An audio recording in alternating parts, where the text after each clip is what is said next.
Hello বন্ধুরা, আজকে বানাতে চলছি গুড়ের নাড়ু। এই কড়াইয়ে গুড় দিয়ে দিয়েছি একটু হালকা জল দিয়ে, আর এই থালার মধ্যে নারকেল কুড়ে রেখে দিয়েছি আগে থেকেই।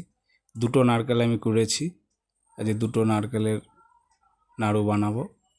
আর এই গুড় একটু পরিমাণ মতোই দিয়েছি, দিয়ে এই গুড়টা নাড়তে থাকবো। গুড়টা হালকা ফুটে উঠলে তারপরে নারকেল কোড়াটা দিয়ে দেবো। এই নারকেল কোড়ার সাথে তোমরা একটা এলাচ পাউডারও দিতে পারো একটু গন্ধের জন্য। আমি কাছে ছিল না বলে আমি দিইনি, আমি প্লেনই করছি। এই গুড় ফুটে উঠেছে, এইবার নারকেল কোড়াটা দিয়ে দেবো। আমি অল্প অল্প করেই দিচ্ছি নারকেল কোড়াটা, অল্প অল্প করেই দিয়ে দেবো।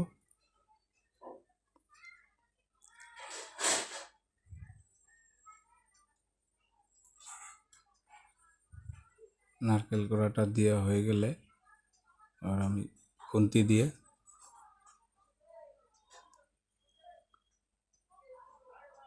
নাড়তে থাকবো।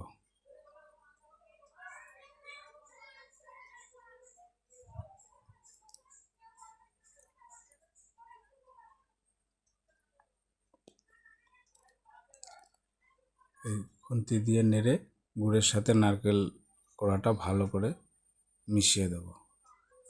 ভালো করে নেড়ে এবার এইভাবে নাড়তে থাকবে তোমরা।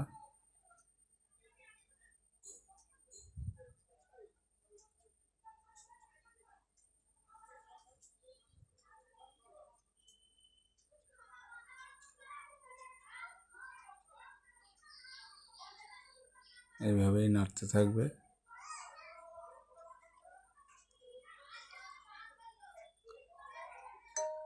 নাড়তে নাড়তে দেখো আর আঠালো ভাব চলে এসছে, তার মানে আমার নাড়ু তৈরি মোটামুটি রেডি হয়ে এসেছে।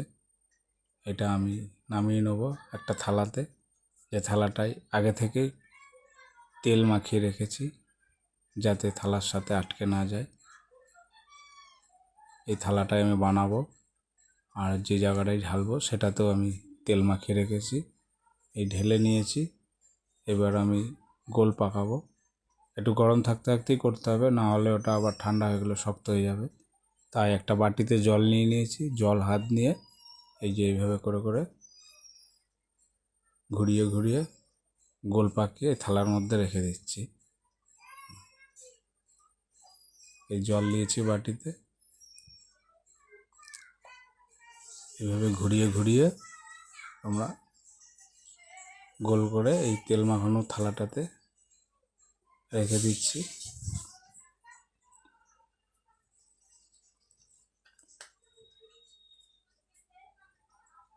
গরম লাগছে বলে হাতে একটু জল নিয়ে নিচ্ছি। এই আমার নারকেল নাড়ু রেডি। কেমন হয়েছে তোমরা কমেন্টে জানিও প্লিজ।